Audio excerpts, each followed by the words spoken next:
এই বাবা মাটা আজকে অনেক খুশি ছিল, কারণ তার ছেলে মেয়েদের আজকে স্কুলের রেজাল্ট বেরিয়েছে। কিন্তু তারা জানতো না তাদের ছেলে মেয়েদের কেমন রেজাল্ট হয়েছে। তারা খেতে বসে চুপচাপ ছিল।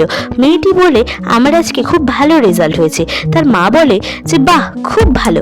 কিন্তু ছেলেটির কথাও সে চুপি চুপি বলে দেয় যে তার রেজাল্ট খুবই খারাপ হয়েছে, সে পাশ করতে পারেনি। আর এই কথা শুনে তার মা বাবাটা প্রচণ্ড পরিমাণে রেগে যায় বাচ্চা ছেলেটির ওপরে। তখন একটি ফ্রিজ থেকে স্পেশাল খাবার নিয়ে আসে এবং খাবারটা বলে যে আজকে ভালো রেজাল্ট করেছে সে পাবে। ছেলেটা যাই হাত দিতে যায়, অমনি মাটা সামনে থেকে কেড়ে নেয়। সঙ্গে সঙ্গে সেই খাবারটা তার মেয়েটার দিকে দিয়ে দেয়, বলে এই মেয়েটা আজকে খাবে। তারপর মেয়েটি সেই খাবারটা নিয়ে এসে ঘরের মধ্যে খুলে যাই দেখে, অমনি ক্যাংটা ওপেন করতে না করতে সেই খাবারের টিনের ভেতর থেকে 5টা ছোট ছোট লোক দেখতে পায়। তখন সে অবাক হয়ে যায়। পরের পার্ট দেখতে গেলে কমেন্ট